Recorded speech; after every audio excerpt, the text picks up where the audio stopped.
आगरा में नौकरी वाली बेवफा पत्नी।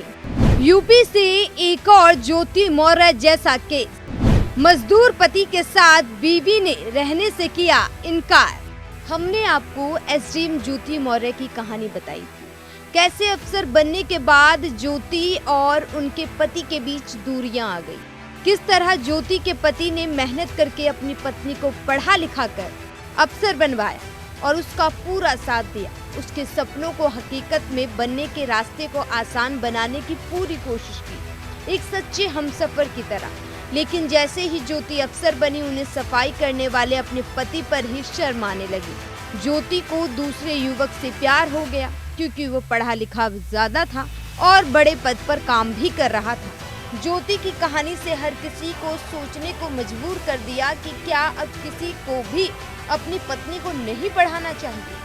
इन सभी सवालों के बीच आगरा से ज्योति मौर्य की तरह एक और कहानी सामने आई। यहाँ एक राज मिस्त्री का काम करने वाले व्यक्ति ने अपनी पत्नी को पढ़ा लिखा कर काबिल बनाया, लेकिन जैसे ही पत्नी की नौकरी लगी, उसे अपने मजदूर पति अपने लायक नहीं लगा। वो उससे दूर होने लगी, उसे अपने मजदूर पति पर शर्म आने लगी। वो अपने पति को छोड़कर चली गई, जिसके बाद पीड़ित पति ने परिवार परामर्श केंद्र में शिकायत की, मगर पत्नी ने अपने पति के साथ रहने से साफ इनकार कर दिया। उसका कहना है पति ने उसे पढ़ाकर उस पर कोई एहसान नहीं किया है। आपको बता दें कि फिरोजाबाद जिले के रहने वाले एक व्यक्ति की शादी साल 2008 में एक युवती से हुई।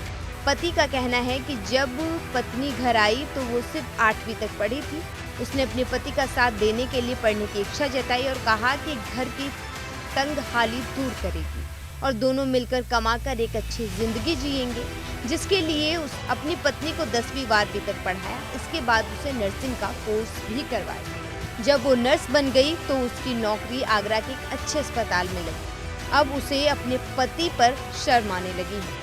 परिवार परामर्श केंद्र में काउंसलिंग के लिए पति पत्नी दोनों को बुलाया गया था। दोनों में आपसी समझौता नहीं हो सका, जिसके बाद अगली तारीख को फिर बुलाया गया है। सोचिए, एक पति जो मजदूरी का काम करता है, उसने अपनी पूरी पूंजी लगा दी जिससे उसकी पत्नी भी काबिल बन सके, अपने पैरों पर खड़ी हो सके। लेकिन उसने क्या किया? वो जैसी काबिल बनी, अपने पैरों पर खड़ी हुई, उसने अपने पति को ही उसे जिंदगी के सफर में अकेला छोड़ दिया।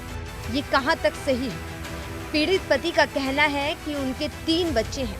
पत्नी तीनों बच्चों को साथ लेकर अलग रह रही है, बच्चों को उनसे मिलने नहीं देती। वहीं वो किसी और पुरुष के संपर्क में भी है। अब देखना होगा कि अगली तारीख को दोनों के बीच सुलह हो पाता है या नहीं। लेकिन इन सबके बीच सवाल यही है कि क्या पति अपनी पत्नी को पढ़ाकर गलती कर रहा है? सोचिए, अगर इस पति ने अपनी पत्नी का साथ नहीं दिया होता तो हमारा समाज और हम यही कहते कितना बेकार पति है। लेकिन अभी यही पति बेचारा बन गया है क्योंकि इसकी पत्नी बेवफा निकली। Bureau report, news 1 India.